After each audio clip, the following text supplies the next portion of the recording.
श्रीमन नारायण नारायण नारायण बजमन नारायण नारायण नारायण। गोविंद मेरो है गोपाल मेरो है, श्री बांके बिहारी नंदलाल मेरो है। बांके बिहारी जय हो तुम्हारी, जय हो तुम्हारी लाला जय हो तुम्हारी। आज हम ऐसे आनंद में कथा पढ़ेंगे कि अब इंतज़ार कर रहे हैं जैसे भगवान हमारे सामने ही आ रहे हैं कि आज लाला को जन्म होगा लास्ट में। पर आज जो देख रहे हैं कि जने भजन है भगवान अभी सचमुच ही आ रहे हैं सामने।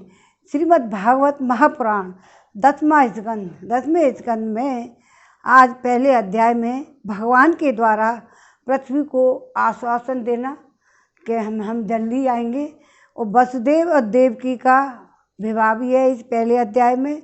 और कंस के द्वारा देवकी के 6 पुत्रों की पहले अध्याय में हत्या भी कर देगा।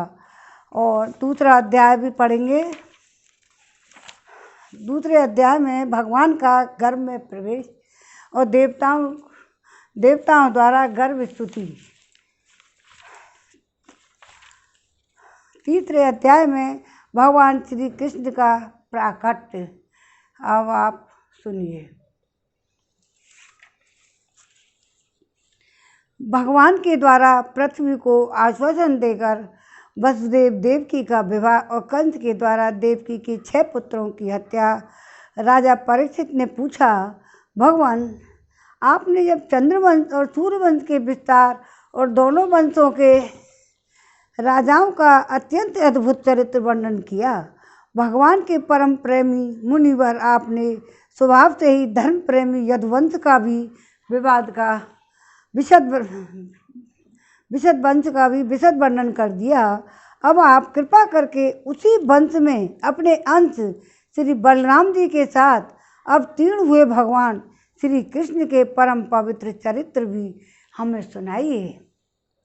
भगवान श्री कृष्ण समस्त प्राणियों के जीवन दाता एवं सर्वात्मा हैं। उन्होंने यदुवंश में अवतार लेकर जो लीलाएं की हैं और उनका विस्तार से हम लोगों को श्रवण कराइए। जिनकी तृष्णा की प्यास सर्वदा के लिए बुझ चुकी है, वे जीवन मुक्त महापुरुष जिसका पूर्ण प्रेम से अतृप्त रहकर गान किया करते हैं, उन जनों के लिए जो भवरोग का रामबाण औषध है।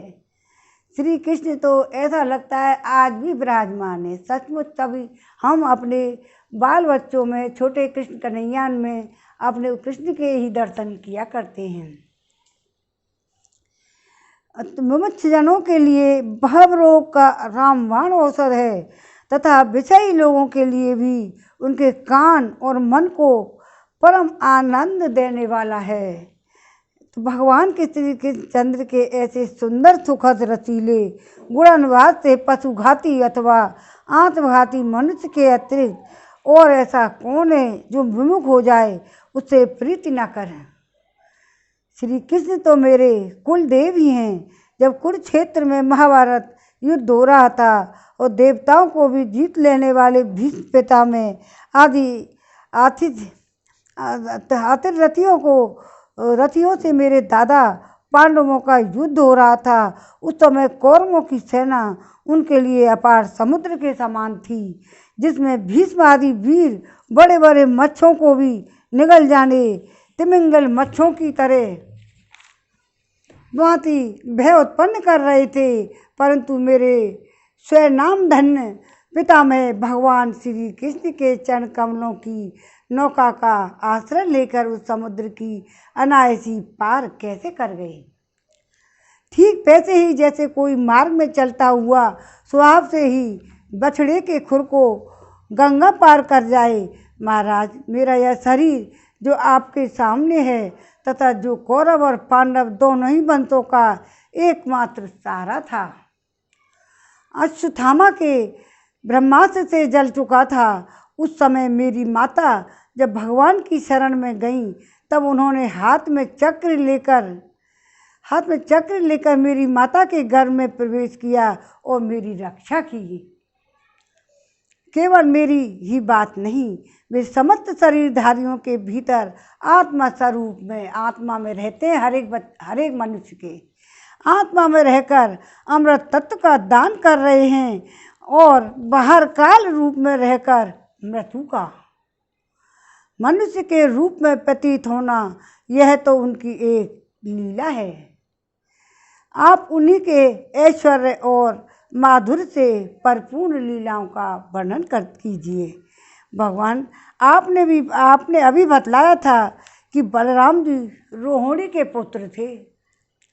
इसके बाद देवकी के पुत्रों में भी आपने उनकी गणना की और दूसरे शरीर धारण किए बिना 2 माताओं का पुत्र होना कैसे संभव है, ये मेरी समझ में नहीं आ रहा है। असुरों की मुक्ति देने वाले और भक्तों को प्रेम वितरण करने वाले भगवान श्री कृष्ण अपने वात्सल्य स्नेह से भरे हुए पिता का घर छोड़कर ब्रज में क्यों चले गए? यदुवंश शिरोमणि भक्त वत्सल प्रभु ने नंद और आदि गो बंधुओं के साथ कहाँ कहाँ निवास किया और ब्रह्मा और शंकर का भी शासन करने वाले प्रभु ने ब्रज में तथा मधुपुरी में रहकर कौन कौन सी लीलाएं की? और महाराज, उन्होंने अपनी माँ के भाई और मामा कंस को अपने हाथों से क्यों मार डाला? ये सारी बात बताइए। वह मामा होने के कारण उनके द्वारा मारे जाने योग्य तो नहीं था। मनुष्याकार सजदानंद में विग्रह प्रकट करके द्वारकापुरी में यदुवंशियों के साथ उन्होंने कितने वर्षों तक निवास किया और इन सर्वशक्तिमान प्रभु की पत्नियां कितनी थीं? मुने, मैंने श्री कृष्ण की जितनी लीलाएं पूछी हैं और वे जहाँ नहीं पूछी हैं, वे सब आप मुझे विस्तार से सुनाइए, क्योंकि आप सब कुछ जानते हैं और मैं बड़ी श्रद्धा के साथ उन्हें सुनना चाहता हूँ। भगवान, अन्न की तो बात ही क्या, मैंने जल का भी परित्याग कर दिया है, फिर भी वह असह्य भूख प्यास जिसके कारण मैंने मुनि के गले में मृत सर्प डालने का अन्याय किया था, मुझे तनिक भी नहीं सता रही है। मुझे तो ये लालसा दे क्या हुआ था, क्योंकि मैं आपके मुख कमल से झरती हुई भगवान की सुधामयी लीला कथा का पान कर रहा हूँ। श्रीमन नारायण नारायण नारायण, अरे भज मन नारायण नारायण नारायण।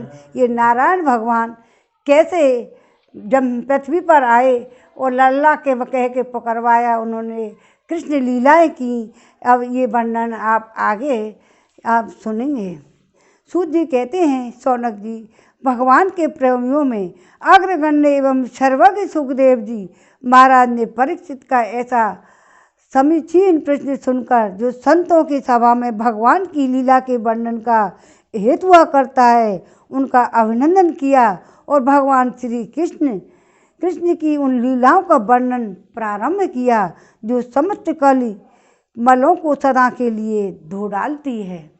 तो आज भी लोग सप्ताह के रूप में सप्ताह पचवाते हैं और भगवान की लीला का गुणगान रसोस्वादन करते हैं और खुश होकर के खूब नाच गाने चलते हैं भगवान के, और स्वरूप में उनके उसमें विरह में रोने भी लग जाते हैं।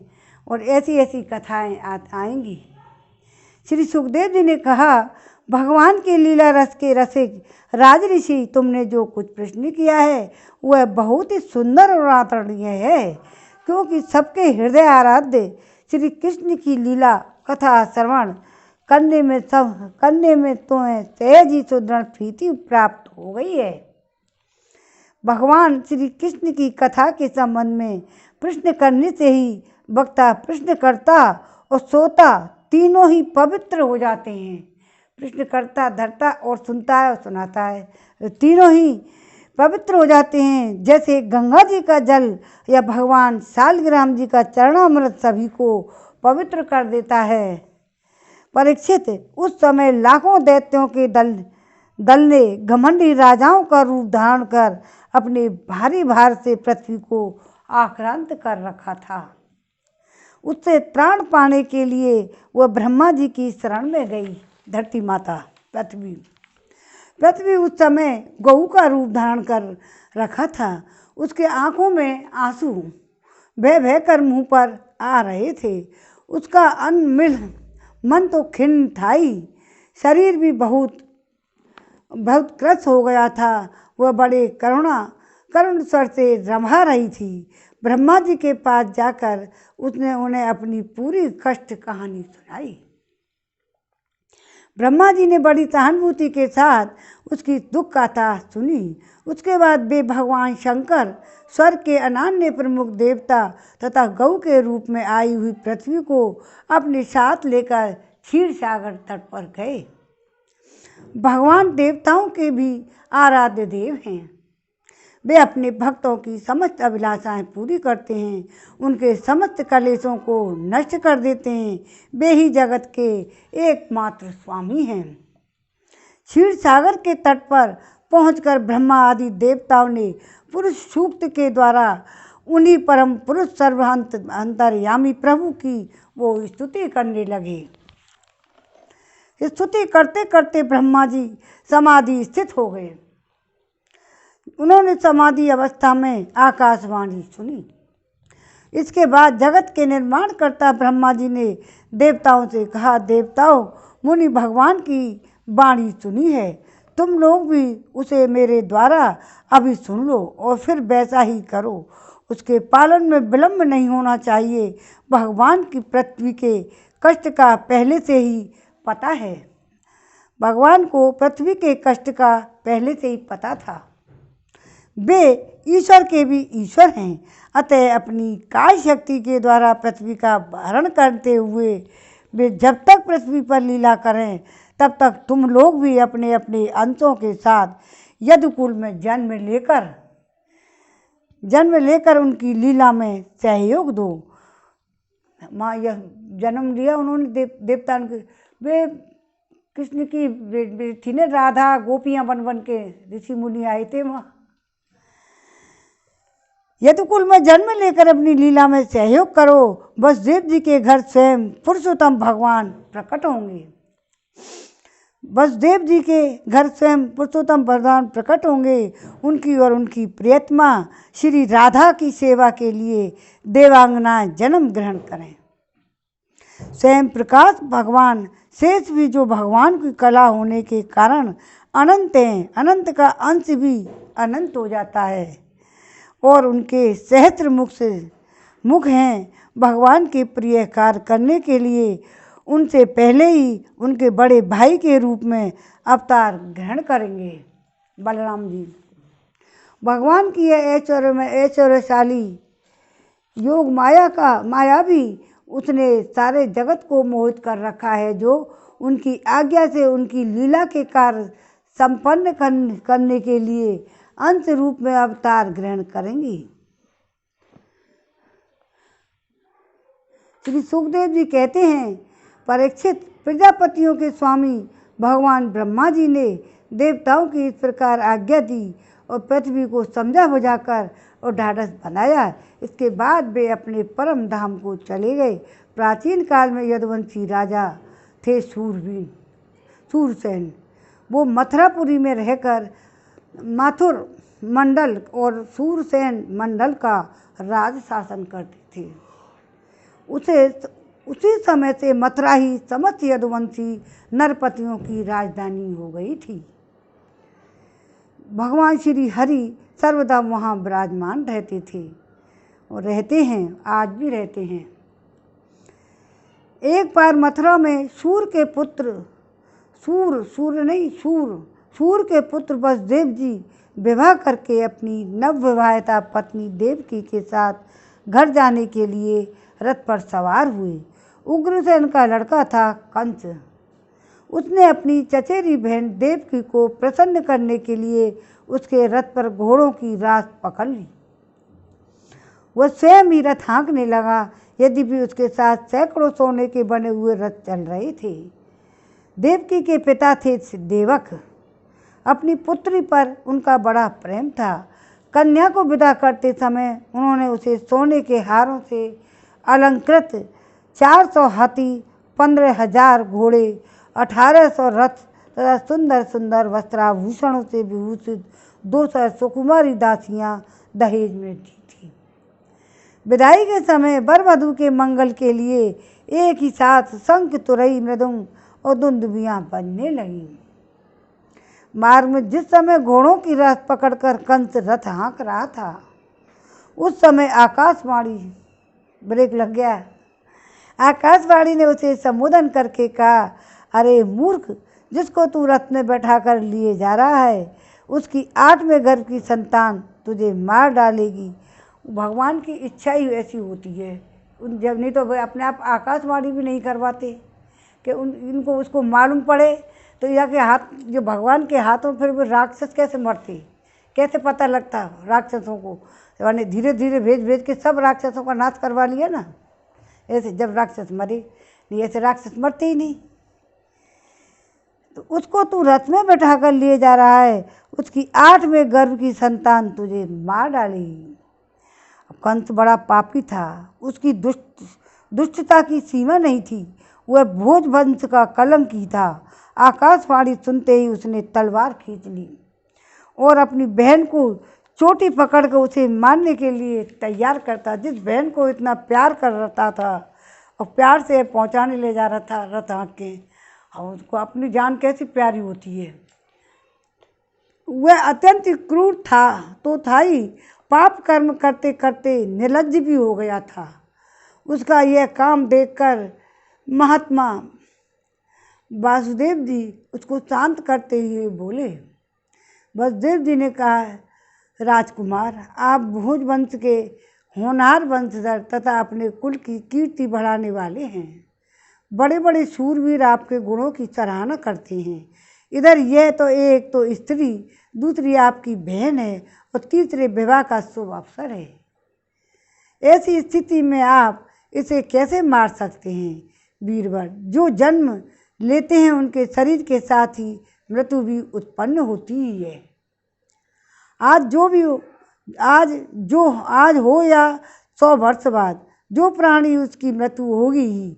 जब उसका जन्म ले लिया वो तो जाएगा ही, लेकिन वह समझ में नहीं आई, जो प्राणी है उसकी मृत्यु तो होगी ही। अब जब शरीर का अंत हो जाता है, तब जीव अपने कर्म के अनुसार दूसरे शरीर ग्रहण करके अपने पहले शरीर को छोड़ देता है। उसे विवश होकर ऐसा करना पड़ता है। जैसे चलते समय मनुष्य एक पैर जमाकर ही दूसरा पैर उठाता है, और जैसे जो किसी अगले तिनके को पकड़ लेती है, तब पहले के पकड़े हुए तिनके को छोड़ती है। वैसे जीव भी अपने कर्म के अनुसार किसी शरीर को प्राप्त करने के बाद ही इस शरीर को छोड़ता है। पहले जन्म ले लेता है मनुष्य, जब छोड़ता है ना तभी जन्म लेता है दूसरा। जब यह कर्म के अनुसार किसी शरीर को प्राप्त करने के बाद ही इस शरीर को छोड़ता है। जैसे कोई पुरुष जागृत अवस्था में राजा के ऐश्वर्य को देखकर और इंद्रादि के ऐश्वर्य को सुनकर उसकी अभिलाषा करने लगता है, तो उसका चिंतन करते करते उन्हीं बातों में घुल मिलकर एक हो जाता है, और स्वप्न में भी अपने को राजा या इंद्र के रूप में अनुभव करने लगता है। साथ ही अपने दरिद्रावस्था के शरीर को भूल जाता है। कभी कभी तो जागृत अवस्था में भी मन ही मन उन बातों को चिंतन करते करते तन्मय हो जाता है। उसे स्थूल शरीर की सुध नहीं रहती। वैसे ही जीव कर्मकृत कामना और कामनाकृत कर्म के वश होकर दूसरे शरीर को प्राप्त हो जाता है और अपने पहले शरीर को भूल जाता है। जीव का मन अनेक विकारों का पुंज है। देहांत के समय वह अनेक जन्मों के संचित और प्रारब्ध कर्मों की वासनाओं के अधीन होकर माया के द्वारा रचे हुए अनेक 5 भौतिक शरीरों में से जिस कैसी शरीर के चिंतन में तल्लीन हो जाता है। मतलब यह जैसा आदमी कर्म करता है उसको वही जन्म भी उसी हिसाब से मिलता है, फल भी उसी हिसाब से मिलता है, और मान बैठता है कि मैं हूँ उसे वही शरीर ग्रहण करके जन्म लेना पड़ता है। जैसे सूर्य, चंद्रमा और चमकीली वस्तुएं जल से भरे हुए घड़ों में या तेल और तरल पदार्थों में प्रतिबिंबित होती हैं, हवा के झोंकों से उनके जल आदि के हिलने डोलने में उनका प्रतिबिंब वस्तुएं भी चंचल जान पड़ती हैं। जैसे वैसे ही जीव अपने स्वरूप के अज्ञान द्वारा रचे हुए शरीर में राग करके उन्हें अपना आप मान बैठता है और मोहवश उनके आने जाने को अपना आना जाना मानने लगता है। इसलिए जो अपना कल्याण चाहता है उसे किसी से द्रोह नहीं करना चाहिए, क्योंकि जीव कर्म के अधीन हो गया है और जो किसी से भी द्रोह करेगा उसको इस जीवन में शत्रु से और जीवन के बाद भी परलोक से भी भयभीत होना ही पड़ेगा। वो मारने को तैयार है ना कंस अपनी बहन को, देवकी को, कि कंस ये आपकी छोटी बहन अभी बच्ची और बहुत दीन है, ये तो आपकी कन्या के समान है, इस पर अभी अभी इसका विवाह हुआ है, विवाह के मंगल चिन्ह भी इसके शरीर पर से नहीं उतरे हैं। ऐसी दशा में आप जैसे दीन वत्सल पुरुष को इस बिचारी का वध करना उचित नहीं है। श्री सुखदेव जी कहते हैं, परीक्षित, इस प्रकार वसुदेव जी ने प्रशंसा आदि साम नीति और भय आदि भेद नीति से कंस को बहुत समझाया। कोई बात ना, वो जल रहा ऊपर को समझाया, परंतु वह क्रूर तो राक्षसों का अनुयायी हो रहा था, इसलिए उसने अपने घोर संकल्प को नहीं छोड़ा। वसुदेव जी ने कंस का विकट हट देखकर वह विचार किया कि किसी प्रकार यह समय तो टाल ही देना चाहिए। तब वे उस निश्चय पर पहुँचे। विद्यमान पुरुष को जहाँ तक उसकी बुद्धि और बल साथ दे मृत्यु को टालने का प्रयत्न करना चाहिए। प्रयत्न करने पर भी वह न टल सके तो फिर अपने प्रयत्न करने वाले को कोई दोष नहीं रहता। जैसे आजकल जीने के लिए दवाई, मेडिकल आयुर्वेदिक दवाई चलती हैं, जब प्रयत्न करने के बाद भी आदमी की मृत्यु हो जाती है तो उसका क्या किया जाए। फिर तो प्रयत्न करने वाला कोई दोष नहीं रहता। इसलिए इस मृत्यु रूप कंस को अपने पुत्र दे देने की प्रतिज्ञा करके मैं इस दीन देवकी को बचा लूँ। यदि मेरे लड़के होंगे और तब तक यह कंस स्वयं ही नहीं मर जाएगा तब क्या होगा। संभव है उल्टा ही हो, मेरा लड़का ही इसे मार डाले, क्योंकि विधाता के विधान का पार पाना बहुत कठिन है। मृत्यु सामने आकर भी टल जाती है और टली हुई भी लौट जाती है। जिस समय वन में आग लगती है उसी समय कौन सी लकड़ी जले और कौन सी नहीं जले, दूर की जल जाए और पास की बच जाए तो बच रहे। इस प्रकार इन सब बातों में अदृष्ट के सिवा कोई कारण नहीं होता।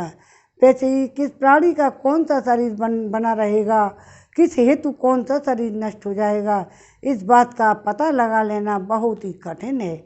अपनी बुद्धि के अनुसार ऐसा निश्चय करके वसुदेव जी ने बहुत ही सम्मान के साथ उस पापी कंस की बड़ी प्रशंसा की।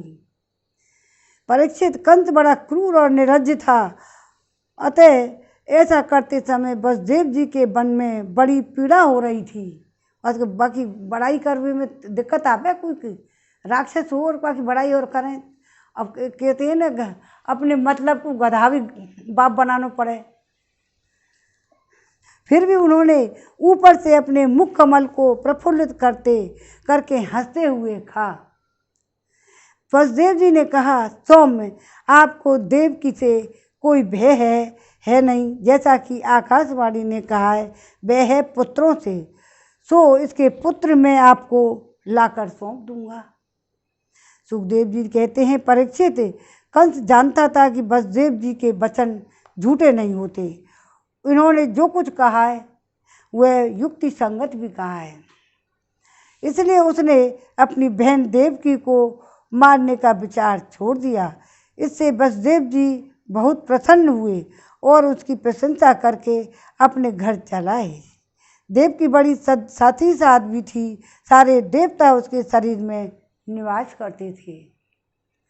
समय आने पर देवकी के गर्भ से प्रतिवर्ष एक एक करके 8 पुत्र तथा एक कन्या उत्पन्न हुई। पहले पुत्र का नाम था कीर्तिमान। वसुदेव जी ने उसे लाकर कंस को दे दिया। ऐसा करते समय उन्हें कष्ट तो अवश्य हुआ, परंतु उससे भी ज़्यादा कष्ट उन्हें इस बात का था कि कहीं मेरे वचन झूठे ना हो जाएं। परीक्षित, सत्यसंध पुरुष बड़े से बड़ा कष्ट सह लेते हैं। ज्ञानियों को किसी बात की अपेक्षा नहीं होती। नीच पुरुष बुरे से बुरा काम कर सकते हैं। जो जितेंद्रिय हैं, जिन्होंने भगवान को हृदय में धारण कर रखा है, वे सब कुछ त्याग सकते हैं। जब कंस ने देखा वासुदेव जी का अपने पुत्र के जीवन और मृत्यु के समान भाव है एवं सत्य में पूर्ण और निष्ठावान भी हैं, तब वह बहुत प्रसन्न हुआ और उनसे हंसकर बोला, वसुदेव, आप इस नन्हे से सकुमार बालक को ले जाइए। इससे मुझे कोई भय नहीं है, क्योंकि आकाशवाणी ने तो ऐसा कहा है कि देवकी के 8वें गर्भ से उत्पन्न संतान के द्वारा मेरी मृत्यु होगी। बात तो सही कही थी, पर आकाशवाणी ने लड़ा दिए। वसुदेव जी ने कहा, ठीक है, और उस बालक को लेकर वे लौट आए। अब वो तो बहुत टाइम लगता पालने पोसने में। पृथ्वी तो बहुत परेशान है रही ना राक्षसन थे, तो जल्दी जल्दी जन्म लेंगे या जल्दी जल्दी साल 6 महीना में तो बच्चा है तो जाएंगे दो। वसुदेव जी ने कहा, ठीक है, और उस बालक को लेकर वे लौट आए। परंतु उन्हें मालूम था कि कंस बड़ा दुष्ट है और उसका मन उसमें हाथ में नहीं है, वह किसी क्षण बदल सकता है, इसलिए उन्होंने उसकी बात पर विश्वास भी नहीं किया। परीक्षित, इधर भगवान नारद कंस के पास आए। अब नारद जी आग लगा था।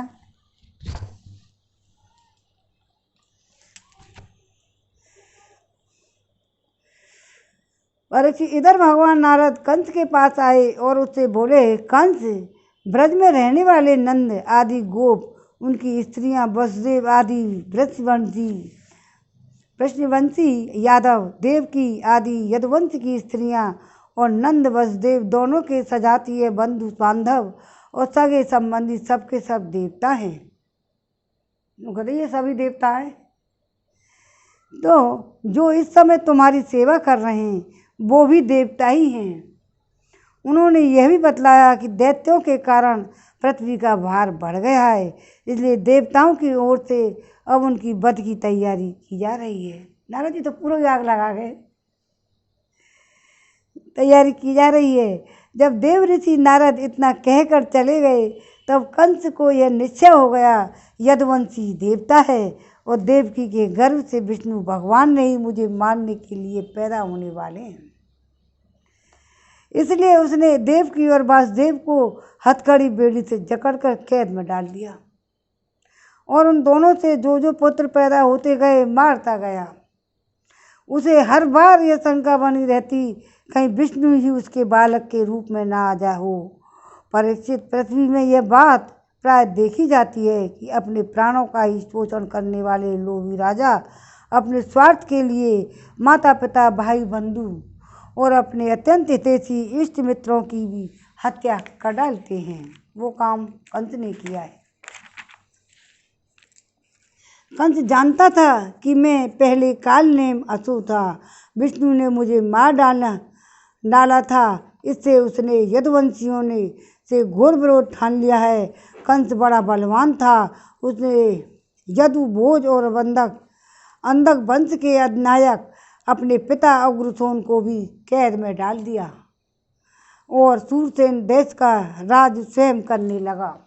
श्रीमन नारायण नारायण नारायण, भजमन नारायण नारायण नारायण। कितना ही बचाव करो, भगवान की लीला तो अपरंपार है और उसका बचाव होने वाला नहीं है। अच्छा, अब दूसरा अध्याय, इसमें भगवान का गर्भ प्रवेश और देवताओं द्वारा गर्भ स्तुति। नारद जी उनके कंस के लिए सब कुछ बता गए। अब उनकी कथा सुनो। श्री सुखदेव जी कहते हैं, परीक्षित, कंस एक तो स्वयं बड़ा ही बली था और दूसरे मगध नरेश जरासंध की उसे बहुत बड़ी सहायता प्राप्त थी।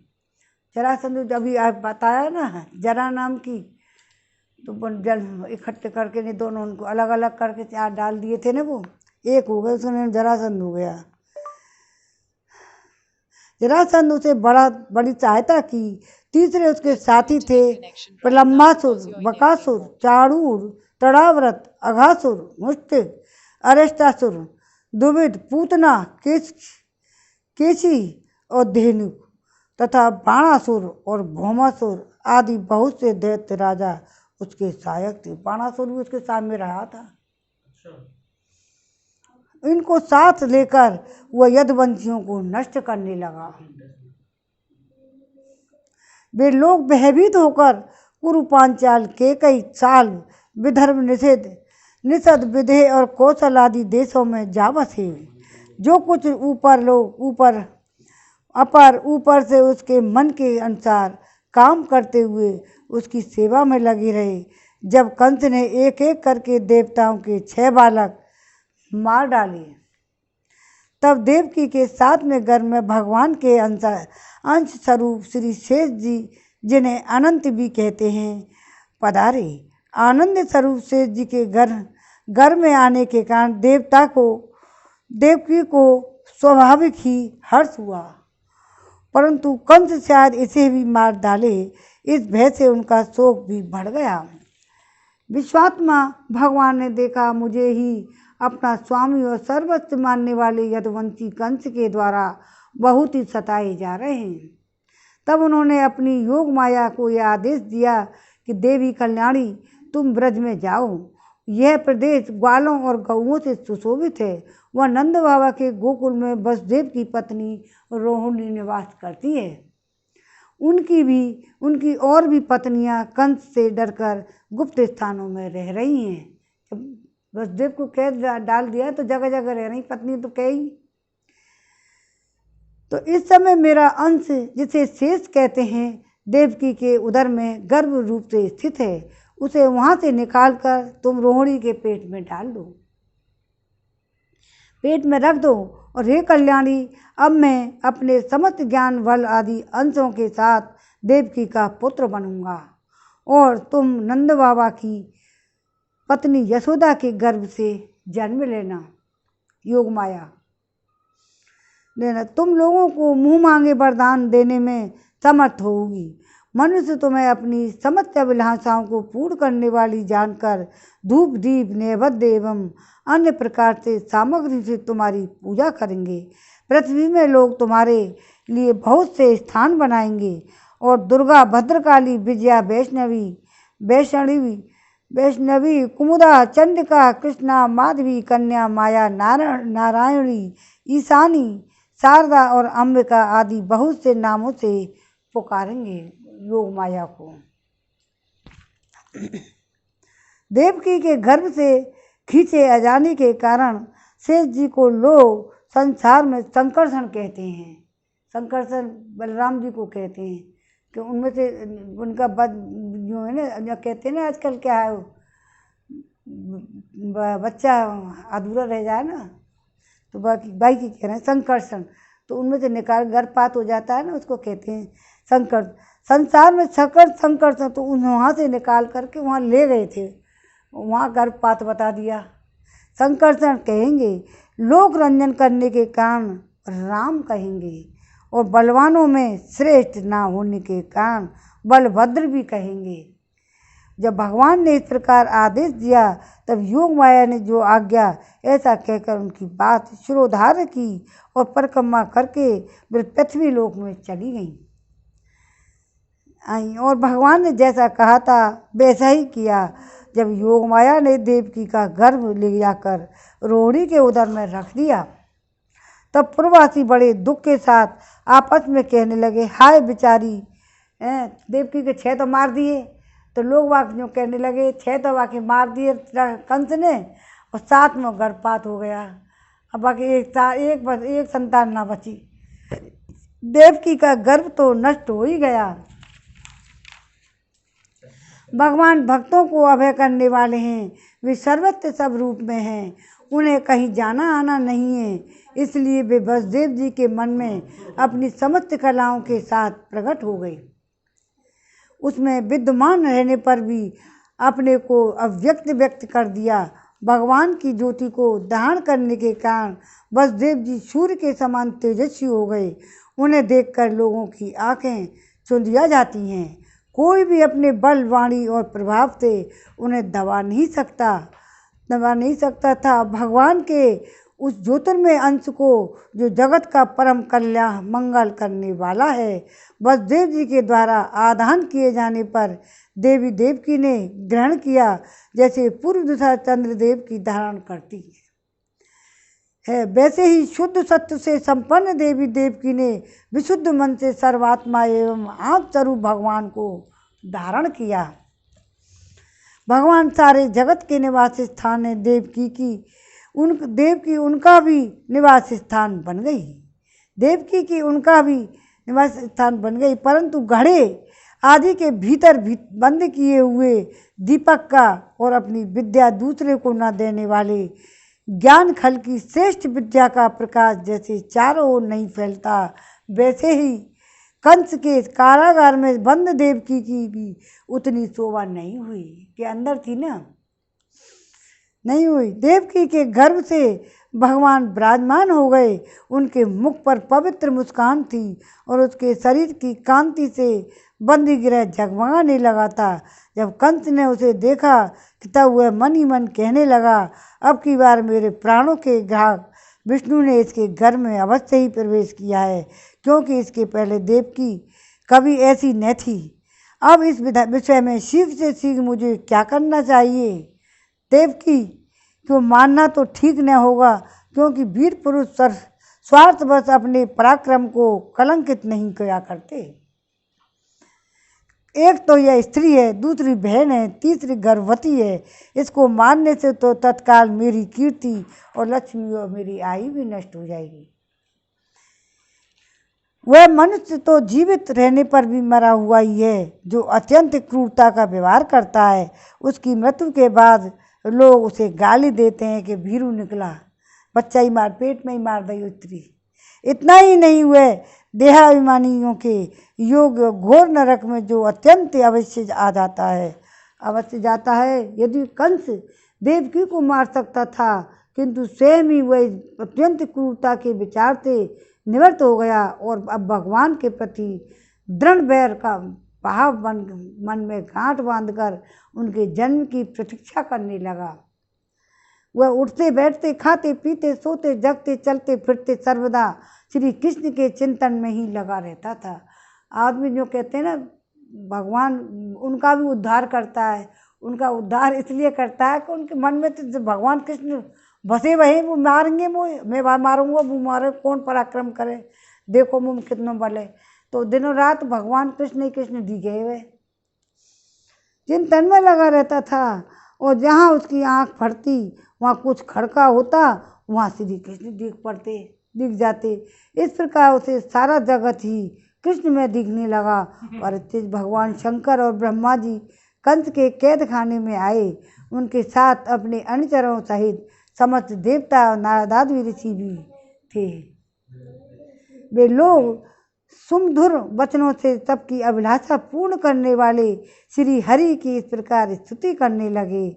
प्रभु, आप सत्य संकल्प हैं, सत्य ही आपकी प्राप्ति का श्रेष्ठ साधन है। सृष्टि के पूर्व, प्रलय के पश्चात, संसार की स्थिति में के समय, इस असत्य अवस्थाओं में भी आप सत्य हैं।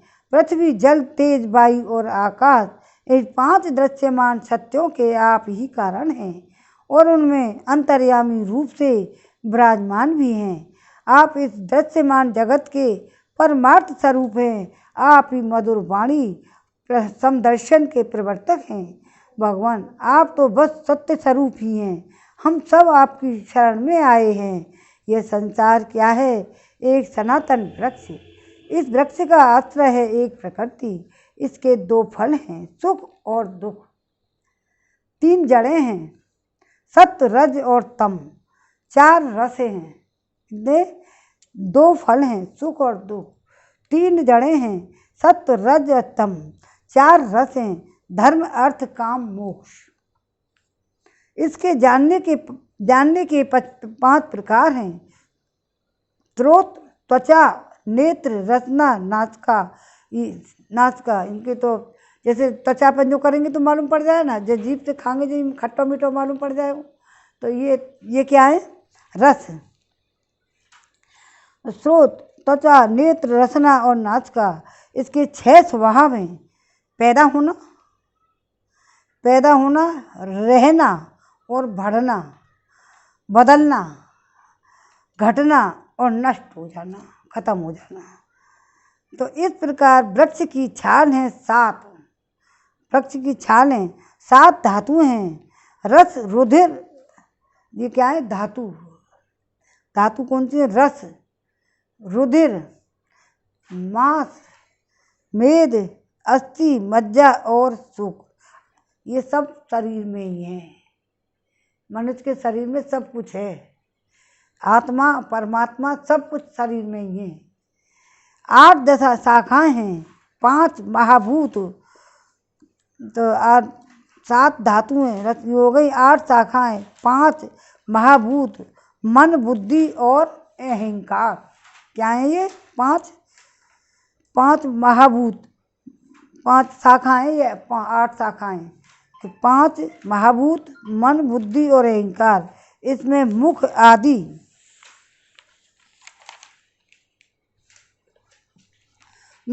नवों द्वार खोडर हैं। प्राण, अपान, व्यान, उदान, समान, नाग, कूर्म, कौकल, देवदत्त और धनंजय। ये 10 प्राण ही इसके 10 पत्ते हैं। इस संसार रूप वृक्ष पर 2 पक्षी हैं। संसार रूपी वृक्ष पर 2 पक्षी हैं, जीव और दूसरा ईश्वर। ये 2 पक्षी हैं। वैसे आत्मा और परमात्मा कहते हैं ऐसे, तो ये है 2 पक्षी।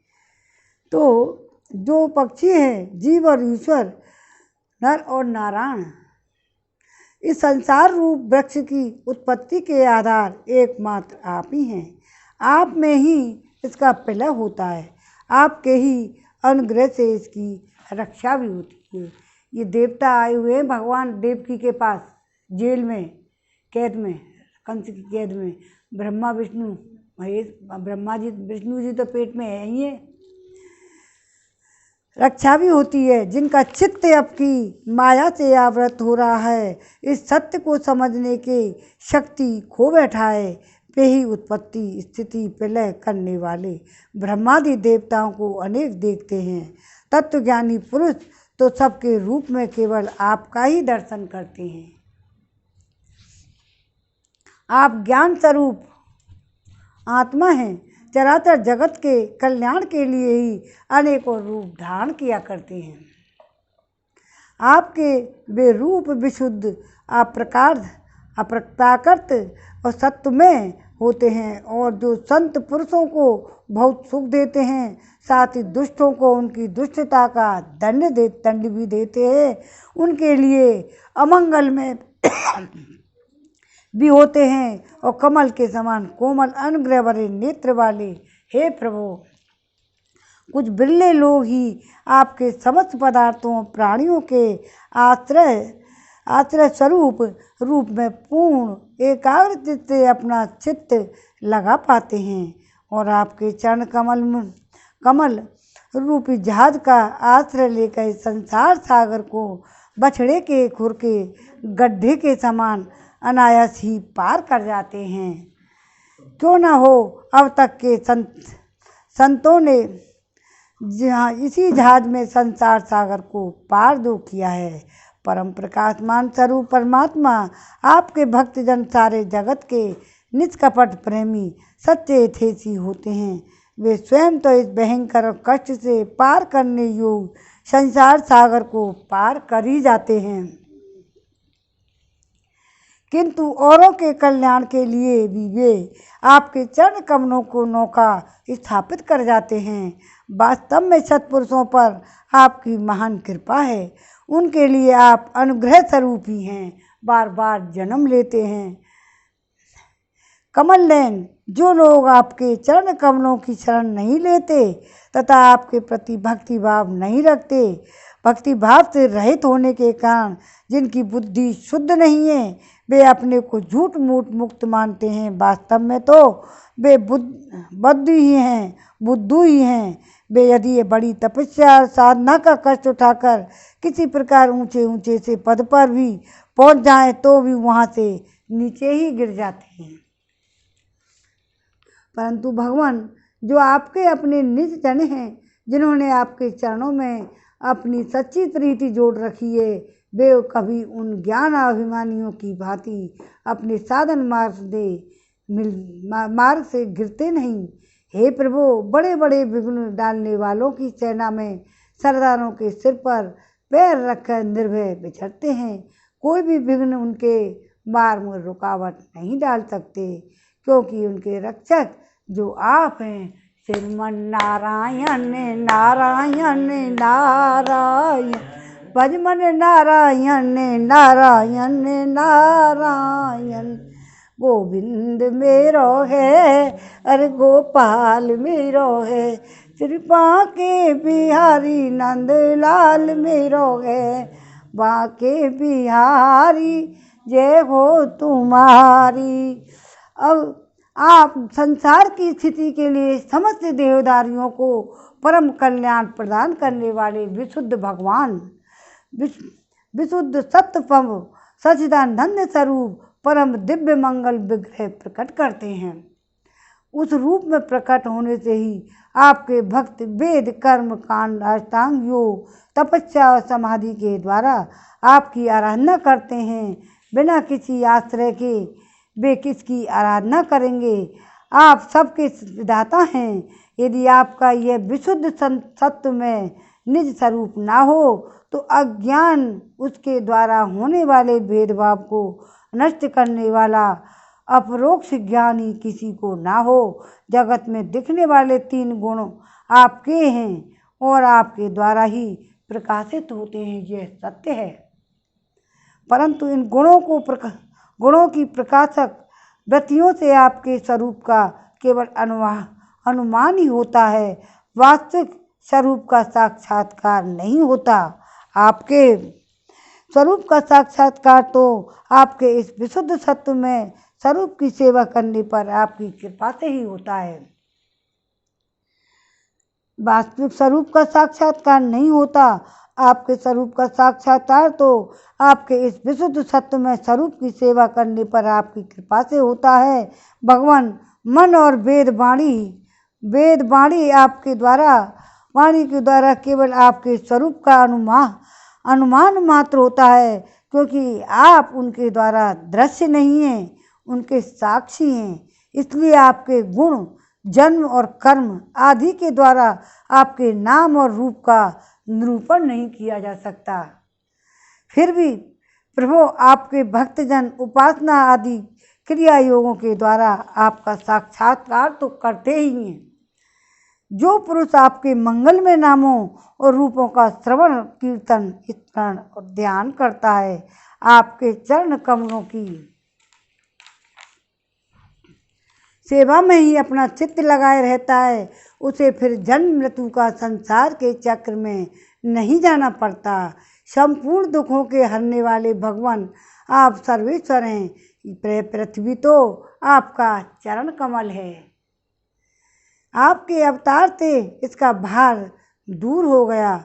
धन्य है प्रभु, हमारे लिए आप बड़े सौभाग्य की बात है कि हम लोग आपके सुंदर सुंदर चिन्हों से युक्त चरण कमलों के द्वारा विभूषित पृथ्वी को देखेंगे, स्वर्गलोक को भी आपकी कृपा से कृतार्थ देखेंगे। हे प्रभु, आप अजन्मा हैं। यदि आपके जन्म के कारण संबंध में कोई हमें तर्क न करें तो वह यही कह सकते हैं कि वह आपका एक लीला विनोद है। ऐसा कहकर कारण यह है कि आप तो द्वैत के लेस से भी रहित सर्वाधिष्ठामान स्वरूप दृष्टा स्वरूप और इस जगत की उत्पत्ति, स्थिति और प्रलय अज्ञान के द्वारा आप में आरोपित है। प्रभु, आपने जैसे अनेकों बार मत्स्य है, ग्रीव, कच्छप, नृसिंह, बराह, हंस, राम, परशुराम, वामन अवतार धारण करके हम लोगों की और तीनों लोगों की रक्षा की है, वैसे ही आप इस बार भी पृथ्वी का भार हरण कीजिए। हे यदुनंदन, हम आपके चरण कमलों में वंदना करते हैं। देवकी जी को संबोधन करके देवता बोले, ब्रह्मा जी, महेश, हे माता जी, ये बड़े सौभाग्य की बात है कि आपके कोख में हम सबका कल्याण करने वाला स्वयं भगवान पुरुषोत्तम अपने ज्ञान, बल और अंश के साथ पधारे हैं। अब आप संत के तनिक भी डरिए मत। अब तो वह कुछ ही दिनों का मेहमान है। आपका पुत्र यदुवंश की रक्षा करेगा। श्रीमन नारायण नारायण नारायण, भजमन नारायण नारायण नारायण। गोविंद मेरो है, गोपाल मेरो है, श्री बांके बिहारी नंदलाल मेरो है। अब सुखदेव जी कह रहे हैं, भगवान की इतनी स्तुति की है देवताओं ने, तो परीक्षित, ब्रह्मादि देवताओं ने इस प्रकार भगवान की स्तुति की। उनका यह रूप है। इस प्रकार निश्चित रूप से तो कहा नहीं जा सकता। यदि मैं संस्कृत में सुना तो सच्ची, लेकिन टाइम बहुत लगता है। इसमें ही टाइम लग रहा है तुम लोगों को सुनने में, इसलिए फिर कोई पे समझ में आए नहीं आए, इसलिए हिंदी में ही अभी तो बहुत सारा स्तुति बहुत अच्छी है। इस प्रकार निश्चित रूप से तो कहा नहीं जा सकता। सब अपनी अपनी मति के अनुसार उसका निरूपण करते हैं। इसके बाद ब्रह्मा शंकर जी आगे करके देवगण स्वर्ग में चले गए। जय हो ब्रह्मा विष्णु महेश सबकी जय। श्रीमन नारायण नारायण नारायण, और भजमन नारायण नारायण नारायण। गोविंद मेरो है, गोपाल मेरो है। अब तो भगवान कृष्ण का प्राकट्य होगा। चलन अब तृतीय अध्याय, अब भगवान का जन्म होगा। उसके बाद आज हम कीर्तन करेंगे और अच्छी तरह कीर्तन भजन करना और जब आरती करना, ठीक है। अब थोड़ा सा भगवान का जन्म तो कर लें। भगवान श्री कृष्ण का प्राकट्य, तीसरा अध्याय, 10वां स्कंद। श्री सुखदेव जी कहते हैं, परीक्षित, अब समस्त शुभ गुणों से युक्त बहुत सुहावना समय आया। रोहिणी नक्षत्र था। आकाश के सभी नक्षत्र, ग्रह और तारे शांत सौम्य हो रहे थे। दिशाएं स्वच्छ प्रसन्न थी। निर्मल आकाश में तारे जगमगा रहे थे। पृथ्वी बड़े बड़े नगर, छोटे छोटे गांव, अहीरों की बस्तियां और हीरे आदि की खानें मंगल में हो रही थी। नदियों का जल निर्मल हो गया था। रात्रि के समय भी सरोवर में कमल खिल रहे थे। वन में वृक्षों की पंक्तियां रंग बिरंगे पुरुषों के गुच्छों से लद गई थी। कहीं पक्षी चहक रहे थे तो कहीं बौहरे गुंजार गुनगुना रहे थे। उस समय परम पवित्र और शीतल मंद सुगंध वायु अपने स्वर स्पर्श से लोगों की सुखदान करती हुई बह रही थी। ब्राह्मणों के अग्निहोत्र की कभी ना बुझने वाली अग्नियां, जो कंस के अत्याचारों से बुझ गई थी, वे इस समय अपने आप ही जल उठी। संत पुरुष पहले से ही चाहते थे कि असुरों की भर्ती ना होने पाए। अब उनका मन सहसा प्रसन्नता से भर गया। जिस समय भगवान की आयुर्भार का अवसर आया, स्वर्ग में देवताओं की दुंदुभियां अपने आप ही बज उठी। किन्नर गांधर्व मधुर स्वर में गाने लगे। सिद्ध और चारण भगवान के मंगल में गुणों की स्तुति करने लगे। विद्याधारियों के अप्सराओं के साथ नाचने लगे। बड़े बड़े देवता ऋषि मुनि आनंद से भरकर पुष्पों की वर्षा करने लगे। जल से भरे हुए बादल समुद्र के पास जन्म मृत्यु के चक्र से छुड़ाने वाले जनार्दन के अवतार का समय था। निश्चित चारों ओर अंधकार का साम्राज्य था। उसी समय सबके हृदय में विराजमान भगवान विष्णु देव रूपणी देवकी के गर्भ से प्रकट हुए। जैसे पूर्व दिशा में 16 कलाओं से पूर्ण चंद्रमा का उदय हो गया।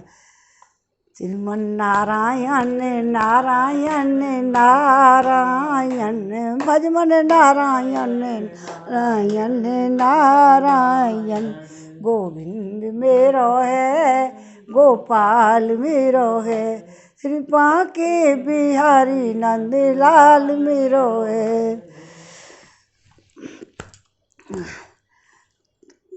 वसुदेव जी ने देखा उनके सामने एक अद्भुत बालक है।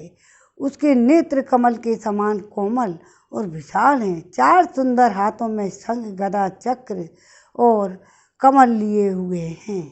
वक्षस्थल पर श्री वत्स का चिन्ह अत्यंत सुंदर सुवर्णमयी रेखा है। गले में कौस्तुभ मणि झिलमिला रही है। वर्षाकालीन मेघ के समान परम सुंदर श्यामल शरीर पर मनोहर पीताम्बर फहरा रहा है। बहुमूल्य वैदूर मणि के किरीट और कुंडल की कांति से सुंदर सुंदर घुंघराले बाल सूर्य की किरणों के समान चमक रहे हैं। कमर में चमचमाती हुई करधनी की लड़ियां लटक रही हैं। बाहों में बाजू बंद कलाइयों में कंकड़ शोभामान। भगवान तो वहीं से पैदा हुए लेके आए हैं। जब तो हम भजन गाते हैं। जसोदा जायो लाल नाम ब्रह्मा ते सुनी आई। जसोदा जायो लाल नाम ब्रह्मा ते सुनी आई। मैं वेदन में सुनी आई मैं ब्रह्मा ते सुनी आई। कन्हैया झूले पाल नाम वेदन में सुनी आई। अब ये कन्हैया मथुरा में तो इन्हें जन्म लिया है और कन्हैया गोकुल में जाके पालने में झूला झूलेंगे। तो ये कहते हैं ना कहाँ पे यन जन्म लियो है कहाँ पे डारो पालना में वेदन में सुनी आई। कन्हैया झूले पालना वेदन में सुनी आई। मथुरा में यन जन्म लियो है। अब कंस को पता ही नहीं चला है। मथुरा में यन जन्म लियो है। गोकुल में डारो पालना में वेदन में सुनी आई। काहे को जक बनो है पालनो काहे के लागे खूंदेना में वेदन में सुनी आई। सोने को या को बनो है पालनो रेशम के लागे खूंदेना में वेदन में सुनी आई। कन्हैया झूले पालना वेदन में सुनी। कन्हैया झूले पालना में वेदन में सुनी आई। अरे मेरो लाला झूले पालना में वेदन में। बोल भगवान कृष्ण भगवान की जय। जन्म है गोए लाला को। अब लाला आ गया है। अब वसुदेव जी ने देखा कि सब कुछ गले में कौस्तुभ मणि झिलमिला रही है। वर्षाकालीन मेघ के समान परम श्यामल शरीर पर मनोहर पीताम्बर फहरा रहा है। बहुमूल्य वैदूर मणि के किरीट और कुंडल की कांति से सुंदर सुंदर घुंघराले बाल और सूर्य की किरणों के समान चमक रहे हैं। कमर में चमचमाती करधनी की लड़ियां लटक रही हैं। बाहों में बाजू बंद कलाइयों में कंकड़ शोभायमान हो रहे हैं। इन सब आभूषणों में से सुशोभित बालक के अंग अनोखी छटा छटक रही है। जब वासुदेव जी ने देखा कि मेरे पुत्र के रूप में स्वयं भगवान ही आए हैं। थोड़े दिन पहले तो वे आए थे सब देवता ही। तब पहले तो उन्हें असीम आश्चर्य हुआ। फिर आनंद से उनकी आंखें खिल उठीं। उनका रोम रोम परमानंद में मग्न हो गया। श्री कृष्ण का जन्मोत्सव मनाने की उतावली में उन्होंने उसी समय ब्राह्मणों के लिए 10,000 गायों का संकल्प कर लिया अपने आप ही। परीक्षित भगवान श्री कृष्ण अपनी अंग कांति से सूत का कारागृह को जगमगा रहे थे। जब वासुदेव जी को यह निश्चय हो गया कि ये तो परम पुरुष परमात्मा ही हैं, तब भगवान का प्रभाव जान लेने से उनका सारा बहस जाता रहा। अपनी बुद्धि स्थिर करके उन्होंने भगवान के चरणों में अपना सिर झुका दिया और फिर हाथ जोड़कर वे उनकी स्तुति करने लगे। बसदेव जी ने कहा, मैं समझ गया कि आप प्रकृति से अतीत साक्षात पुरुषोत्तम हैं। आपका स्वरूप केवल अनुभव और केवल आनंद, आप समस्त बुद्धियों के एकमात्र साक्षी हैं। आप इस सर्ग के आदि और अपनी प्रकृति से त्रिगुणमय जगत की सृष्टि करते हैं। फिर उसमें प्रविष्ट न होने पर भी आप प्रविष्ट के समान जान पड़ते हैं। जैसे जब तक मह तत्व आदि कारण तत्व पृथक पृथक रहते हैं, तब तक उनकी शक्ति भी पृथक पृथक होती है। जब वे इंद्रादि की 16 विकारों के साथ मिलते हैं, तभी इस ब्रह्मांड की रचना करते हैं। इसे उत्पन्न करके इसी अनुप्रविष्ट से जान पड़ते हैं। परंतु सच्ची बात यह है कि वे किसी भी पदार्थ में प्रवेश नहीं करते। ऐसा होने का कारण यह है कि उनसे बनी हुई जो वस्तु है उसमें पहले से ही विद्यमान रहते हैं। बंद कर दे 15। ठीक ही वैसे ही बुद्धि के द्वारा केवल गुणों के लक्षणों का ही अनुमान किया जाता है और इंद्रियों के द्वारा केवल गुणों का विषय का ही ग्रहण होता है। यद्यपि आप उनमें रहते हैं, फिर भी उन गुणों के ग्रहण में आपका ग्रहण नहीं होता। उसका कारण यह है कि आप सब कुछ हैं, सबके अंतर्यामी हैं और परमार्थ सत्य हैं, आत्म स्वरूप हैं। गुणों का आवरण आपको ढक नहीं सकता, इसलिए आप में ना बाहर हैं ना भीतर। फिर आप किस में प्रवेश करेंगे? इसलिए प्रवेश न करने पर भी आप प्रवेश किए हुए समान दिखते हैं। जो अपने इन दृश्य गुणों के अपने से पृथक मानकर सत्य समझता है वह अज्ञानी है, क्योंकि विचार करने पर तो देह घेय और पदार्थ वागलास के सिवा और कुछ नहीं सिद्ध होते। विचार के द्वारा जिस वस्तु का अस्तित्व सिद्ध नहीं होता, बल्कि जो बाधित हो जाती है, उसका सत्य मानने वाले पुरुष बुद्धिमान हो सकते हैं। कैसे हो सकता है? हे प्रभु, कहते हैं कि आप स्वयं समस्त क्रियाओं और गुणों और विकारों से रहित हैं, फिर भी जगत की सृष्टि स्थिति प्रलय आपकी ही होते हैं। यह बात परम ऐश्वर्यशाली परम ब्रह्म परमात्मा आपके लिए असंगत नहीं है, क्योंकि तीनों गुणों के आश्रय आप ही हैं। इसलिए उन गुणों के इसलिए उन गुणों के कार्य आदि का आप में ही आरोप किया जाता है। आप ही तीनों लोकों की रक्षा करने के लिए अपनी माया से सत्य में शुक्ल वर्ग पोषणकारी विष्णु रूप धारण करते हैं। उत्पत्ति के लिए रज प्रधान रक्त वर्ण सृजनकारी ब्रह्म स्वरूप प्रलय के समान तमोगुणवान कृष्ण वर्ण संहारकारी शुद्ध रूप स्वीकार करते हैं। हे प्रभु, आप सर्वशक्तिमान हैं, सबके स्वामी हैं।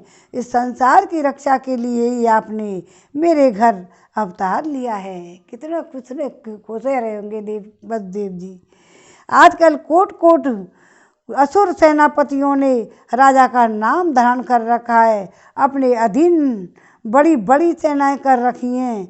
अब आप सबका संहार करेंगे, देवताओं के भी आराध्य देव प्रभु। यह कंस बड़ा ही दुष्ट है।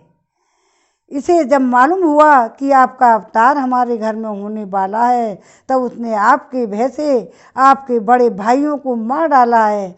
अभी उसके दूत आपके अवतार समाचार उसे सुनाएंगे और उसे अभी हाथ में अस्त्र लेकर दौड़ा आएगा। अब भगवान की भूल जाएंगे, फिर बताएंगे। अब सुखदेव जी कहते हैं, हे परीक्षित, इधर देवकी ने देखा कि मेरे पुत्र तो पुरुषोत्तम भगवान के सभी लक्षण मौजूद हैं। पहले तो उन्हें कंस से कुछ भय मालूम हुआ, परंतु फिर वे बड़े पवित्र भाव से मुस्कुराती हुई स्तुति करने लगी। रूप को प्रभु, वेदों ने आपके जिस रूप को अव्यक्त और सबका कारण बतलाया है, जो ब्रह्म ज्योति स्वरूप समस्त गुणों से रहित और विकारहीन है, जिस विशेषण विशेषण रहित, अनिवर्चनीय, निष्क्रिय एवं केवल विशुद्ध सत्ता के रूप में कहा गया है।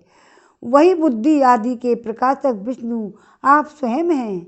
जिस समय ब्रह्मा की पूरी आयु 2 परार्ध समाप्त हो जाते हैं, काल शक्ति के प्रभाव से सारे लोक नष्ट हो जाते हैं। पंच महाभूत अहंकार में तत्व और महतत्व में प्रकृति में लीन हो जाता है। उस बहुत तपस्या की थी इन वसुदेव और देवकी ने पिछले जन्म में, उसका ही तो फल मिला है। तो उस समय एकमात्र आप ही शेष रह जाते हैं, इसी से आपका नाम शेष भी है। प्रकृति के एकमात्र सहायक प्रभु निमित्त से लेकर वर्ष पर्यंत अनेक विभागों में विभक्त जो काल है, जिसकी चेष्टा से यह संपूर्ण विश्व सचेष्ट हो रहा है और जिसकी कोई सीमा नहीं है, वह आपकी लीला मात्र है। आप सर्वशक्तिमान और परम कल्याण के आश्रय हैं। मैं आपकी शरण लेती हूँ। हे प्रभु, यह जीव मृत्युग्रस्त हो रहा है। यह मृत्यु रूप कराल ब्याल से भयभीत होकर संपूर्ण लोकांतरों में भटकता रहा है, परंतु इसे कभी कहीं भी ऐसा स्थान ना मिल सका जहाँ यह निर्भय होकर रहे। आज बड़े भाग्य से इसे आपके चरण बिंदों की शरण मिल गई, अतः अब आप यह स्वस्थ होकर सुख की नींद सो रहा है। औरों की तो बात ही क्या, स्वयं मृत्यु भी इससे भयभीत होकर भाग गई है।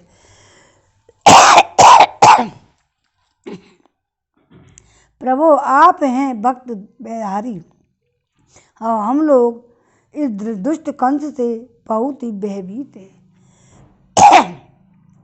अतः आप हमारी रक्षा कीजिए। आपका यह चतुर्भुज दिव्य रूप ध्यान की वस्तु है। इसे केवल मात मज्जा में शरीर पर ही दृष्टि रखने वाले देहाभिमानी पुरुषों के सामने प्रकट मत कीजिए।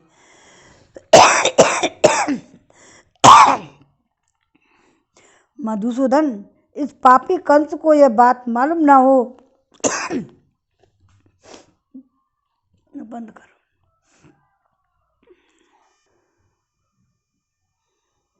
yes. अब बहुत डर रही है देवकी मैया को डर लग रहा है कि कहीं माँ कंस को मालूम पड़ गई तो फिर क्या होगा। अब ये लास्ट बालक रहे वो हमारा मेरो। अब आप इस पापी कंस को जब ये बात मालूम ना हो कि आपका जन्म मेरे गर्भ से हुआ है, मेरे धैर्य टूट रहा है आपके लिए। मैं कंस से बहुत डर रही हूँ। विश्वात्मान, आपका यह रूप अलौकिक है। आप शंख चक्र गदा कमल की शोभा से युक्त अपना यह चतुर्भुज छिपा लीजिए। डर लग गया, आप दर्शन दिए बिल्कुल। तो प्रलय के समय आप इस संपूर्ण विश्व को अपना शरीर में से वैसे ही स्वाभाविक रूप से धारण करते हैं जैसे कोई मनुष्य अपने शरीर में रहने वाले सिद्ध रूप आकाश को। वही परम पुरुष परमात्मा आप मेरे गर्भवासी हुए हैं। ये आपकी अद्भुत लीला मनुष्य लीला तो नहीं तो और क्या है। अब भगवान बोल रहे हैं। अब भगवान ने कहा, हे देवी, अब ये चला, हे देवी, स्वयंभू मनवांतर में जब तुम्हारा पहला जन्म हुआ था, अब इस बारे में बताएंगे इसमें अच्छी तरह। पहले जन्म हुआ था उस समय तुम्हारा नाम प्रश्नी और ये वसुदेव सुतपा नामक प्रजापति थे। तुम दोनों के हृदय बड़े ही शुद्ध थे। जब ब्रह्मा जी ने तुम दोनों को संतान उत्पन्न की आज्ञा दी तब तुम लोगों ने इंद्रियों का दमन करके उत्कृष्ट तपस्या की। तुम दोनों ने वर्षा की और वायु और घाम शीत आदि उष्ण काल में विभिन्न गुणों का कुछ सहन किया था और प्राणायाम के द्वारा अपने मन की मल भी धो डाले थे। तुम दोनों कभी सूखे पत्ते खा लेते, कभी हवा पीकर ही रह जाते। तुम्हारा चित्त बड़ा शांत था। इस प्रकार तुम लोगों ने मुझसे अविष्ट वस्तु प्राप्त करने की इच्छा से मेरी आराधना की, तपस्या की। मुझ में चित्त लगाकर ऐसा परम दुष्कर और घोर तप करते करते देवताओं के 12,000 वर्ष बीत गए। पुण्यमयी देवी, उस समय मैं तुम दोनों पर बहुत ही प्रसन्न हुआ था, क्योंकि तुम दोनों ने तपस्या, श्रद्धा, प्रेम भई भक्ति से अपने हृदय में नित्य निरंतर मेरी भावना की थी। उस समय तुम दोनों की अभिलाषा पूर्ण करने के लिए मैंने ये वर देने वालों के लिए, राजा, मैं इसी रूप से तुम्हारे सामने प्रकट हुआ हूँ। जब मैंने कहा तुम्हारी जो इच्छा हो मुझसे मांग लो, तुम दोनों ने मेरे जैसा पुत्र मांगा था। उस समय तक विषय भोगों से तुम लोगों का कोई संबंध नहीं हुआ था, तुम्हारे कोई संतान भी ना थी, इसलिए फिर मेरी माया से मोहित होकर तुम दोनों ने मुझसे मोक्ष नहीं मांगा। फिर भी मोक्ष नहीं, मैं तपस्या करी 12,000 बस। तुम मेरे जैसा पुत्र होने का वर प्राप्त हो गया और मैं कहाँ वहाँ से चला गया। तुम दोनों ने मुझसे मोक्ष नहीं मांगा, तुम्हें मेरे जैसा पुत्र होने का वर प्राप्त हो गया, मैं वहाँ से चला गया। अब सफल मनोरथ होकर तुम लोग विषयों का भोग करने लगे। मैंने देखा संसार में शील, स्वभाव, उदारता और अन्य गुणों में मेरे जैसा दूसरा कोई नहीं है, इसलिए मैं ही तुम दोनों का पुत्र हुआ। उस समय मैं प्रश्न गर्भ के नाम से विख्यात हुआ। फिर दूसरे जन्म में तुम अदिति और वसुदेव हुए। अदिति, वो तो अदिति हुई उस समय, और ये वसुदेव कौन थे? कश्यप।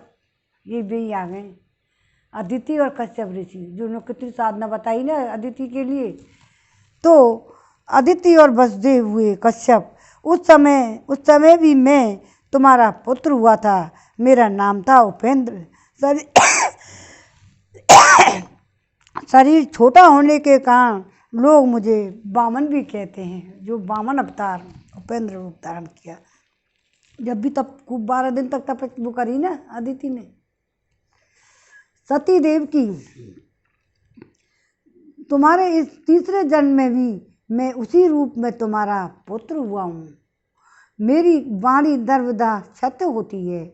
मैंने तुम्हें अपना यह रूप इसलिए दिखला दिया कि तुम्हें मेरे पूर्व अवतारों का स्मरण हो जाए। यदि मैं ऐसा नहीं करता तो केवल मनुष्य शरीर से मेरे अवतार की पहचान नहीं हो पाती। तुम दोनों मेरे प्रति पुत्र भाव तथा निरंतर ब्रह्म भाव रखना, दोनों ही भाव रखना, पुत्र भाव भी और ब्रह्म भाव भी। इस प्रकार वात्सल्य, स्नेह और चिंतन के द्वारा तुम्हें मेरे परम पद की फिर प्राप्ति होगी। श्री सुखदेव जी कहते हैं, भगवान इतना कहकर चुप हो गए। अब उन्होंने अपनी योग माया से पिता माता को के देखते देखते तुरंत एक साधारण शिशु का रूप धारण कर लिया।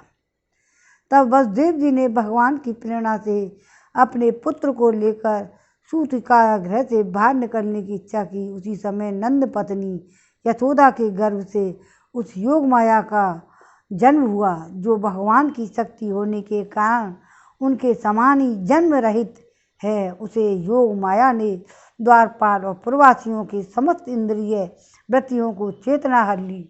सब सो गए, वे सब के सब अचेत होकर सो गए। बंदी गृह के सभी दरवाजे बंद थे। उसमें बड़े बड़े किवाड़, लोहे की जंजीर, ताले जड़े हुए थे। उनका बाहर जाना बड़ा ही कठिन था। परंतु वसुदेव जी भगवान श्री कृष्ण को गोद में लेकर ज्यों ही उनके निकट पहुँचे, त्यों ही वे सब दरवाजे अपने आप ही खुल गए। ठीक वैसे ही जैसे सूर्य उदय होते ही अंधकार दूर हो जाता है। उस समय बादल धीरे धीरे गरज कर जल की फुहारें छोड़ रहे थे। पता ही ना चले कोई बाल कोई आवाज़ आ भी ना हो बरसात में रहते भी। इसलिए शेष जी अपने फनों से जल को रोकते हुए भगवान के पीछे पीछे चलने लगे। उन दिनों बार बार वर्षा होती रहती थी, इससे यमुना जी बहुत बढ़ गई थी। उनका प्रवाह गहरा और तेज हो गया। तरल तरंगों के कारण जल पर फैन ही फैन हो रहा था। सैकड़ों भयानक भंवर पड़ रहे थे। जैसे सीतापति भगवान श्री राम जी को समुद्र ने मार्ग दे दिया था, वैसे ही यमुना जी ने भगवान की मार्ग दे दिया और मार दिया। वसुदेव जी ने नंद बाबा के गोकुल में जाकर देखा सबके सब गोप नींद से अचेत पड़े हैं। उन्होंने अपने पुत्र की यशोदा मैया की सैया पर सुला दिया और उनकी नवजात कन्या को लेकर वे बंदी गृह में लौट आए। जेल में पहुंचकर वसुदेव जी उस समय कन्या को देवकी की सैया पर सुलाकर अपने पैरों में बेड़ियां डाल ली और पहले की तरह वे बंदी गृह में बंद हो गए। उधर नंद पत्नी यशोदा जी की इतना तो मालूम हुआ कि कोई संतान हुई है, परंतु वे यह न जान सकी कि पुत्र है या पुत्री, क्योंकि एक तो उन्हें बड़ा परिश्रम हुआ था, दूसरे योग माया ने उन्हें अचेत कर दिया। बोल श्री भगवान श्री कृष्ण चंद्र की जय। बोल बलराम कृष्ण भगवान बलराम की दोनों की जय। जय श्री कृष्ण हरि गोविंद हरि, जय जय राधे कृष्णा राधे गोविंद, जय जय राधे कृष्णा जय कृष्णा राधे गोविंद। केशव जी कल्याण गिरिधरण छवि लीला, मदन मोहन श्री वृंदावन चंद, जय जय राधे कृष्णा राधे गोविंद। देवकी के छैया लाल बल पदरजू के भैया लाल, जाको मुख देखते कटते अते पन, जय जय राधे कृष्णा राधे गोविंद।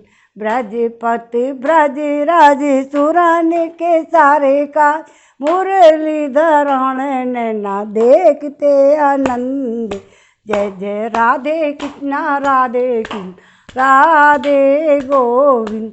चक्र भोज चक्रपाण देव की नंद को नंदन स्वामी असुर निकंदन, माधो जी मुकंद मद सुदन बिहारी लाल, रास को रचैया स्वामी गोकुल चंद, जय जय राधे कृष्णा राधे गोविंद, जय जय राधे कृष्णा राधे गोविंद।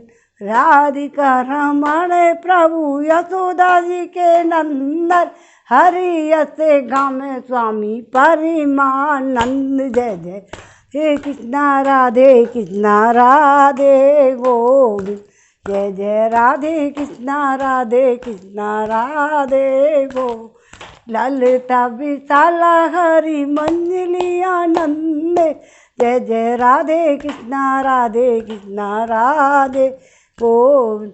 बोल राधिका रमण भगवान की जय, बोल नारायण भगवान की जय। आ गए आज तो चलो भजन वजन है जाए तुम्हारे, कीर्तन वीर्तन कर लो। कंस के हाथ अब ये तीसरा अध्याय सब राम लग गया है। अब कल चौथा अध्याय शुरू करेंगे 10वें स्कंद का। कंस के हाथ से छूटकर योग माया का आकाश में जाकर भविष्यवाणी करना, अब कंस के अपराध शुरू होंगे।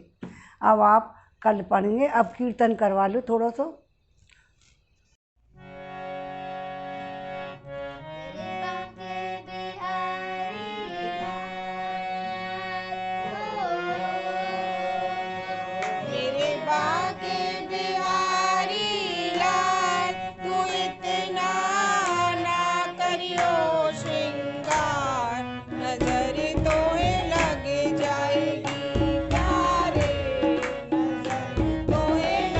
जाएगी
हमारे थे प्रभु जी, तुम हमारे हो, तुम हमारे ही रहोगे ओ मेरे प्रियतम। हम तुम्हारे थे प्रभु जी, हम तुम्हारे हैं, हम तुम्हारे ही रहेंगे ओ मेरे प्रियतम।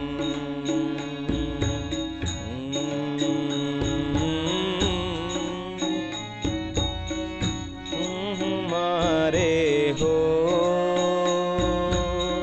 तुम हमारे ही रहोगे ओ मेरे प्रियतम।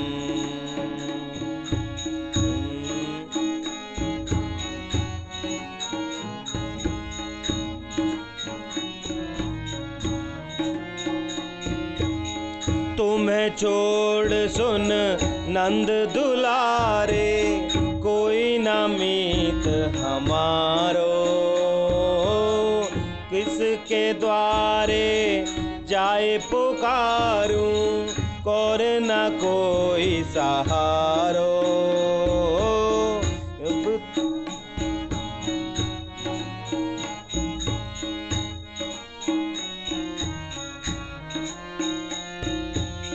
तुम्हें छोड़ सुन नंद दुलारे, कोई न मीत हमारो,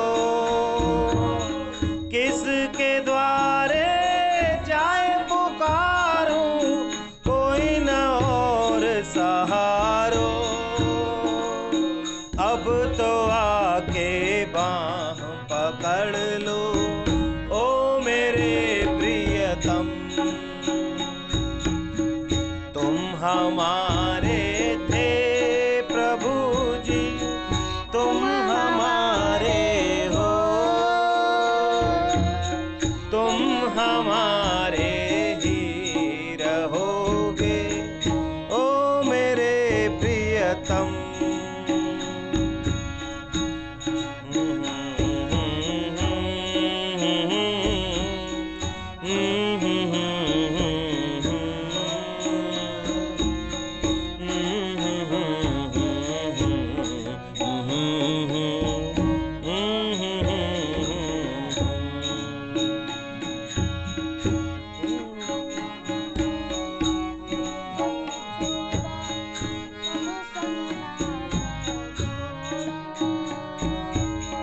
तेरे कारण सब जग छोड़ा, तुम संग नाता जोड़ा। तेरे कारण सब जग छोड़ा, तुम संग नाता जोड़ा। एक बार प्रभु बस ये कह दो, तू मेरा मैं तेरा। साची प्रीत की रीत निभा दो ओ मेरे प्रियतम। तुम हमारे थे प्रभु जी, तुम हमारे हो, तुम हमारे ही रहोगे ओ मेरे प्रियतम। हम तुम्हारे थे प्रभु जी, हम तुम्हारे हैं, हम तुम्हारे ही रहेंगे ओ मेरे प्रियतम।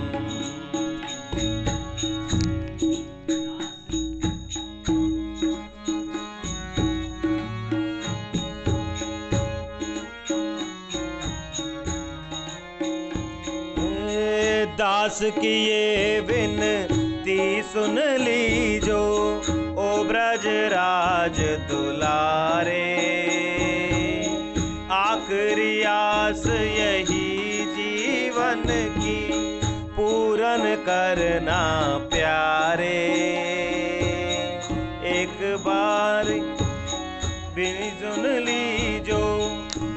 ब्रजराज दुलारे।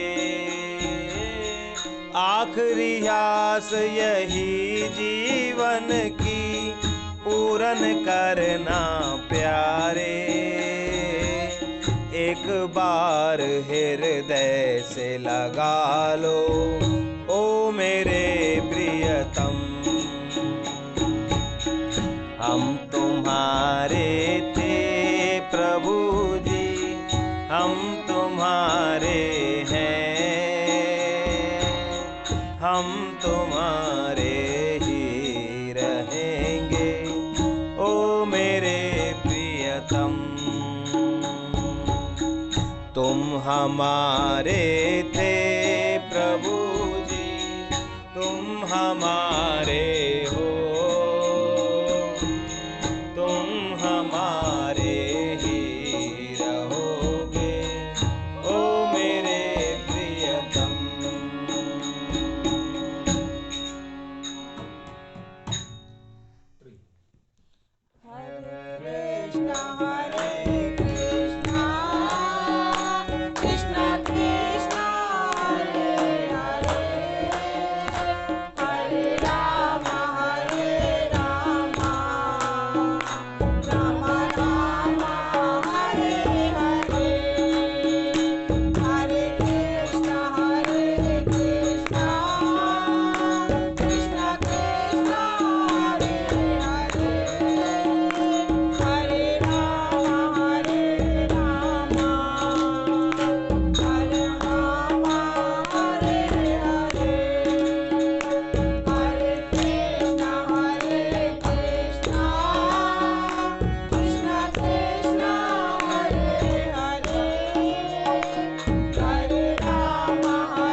श्री भागवत भगवान की है आरती, पापियों को पाप से है तारती। भागवत भगवान की है आरती, पापियों को पाप से है तारती। गंद जग पंद कोल सा मार्ग दिखाने वाला, बिगड़ी को बनाने वाला। अरे गोल जग पंद कोल सा मार्ग दिखाने वाला, बिगड़ी को बनाने वाला। यही वरदान यही प्रभु की महिमा की आरती, पापियों को पाप से है तारती। श्री भागवत भगवान की है आरती, पापियों को पाप से है तारती। ये अमर ग्रंथ ये मुख्य पंच ये पंचम वेद निराला, नव ज्योति जगाने वाला। अमर ग्रंथ ये मुख्य पंथ ये पंचम वेद निराला, नव ज्योति जगाने वाला। हरि गान यही वरदान यही जग की महिमा की आरती, पापियों को पाप से है तारती। श्री भागवत भगवान की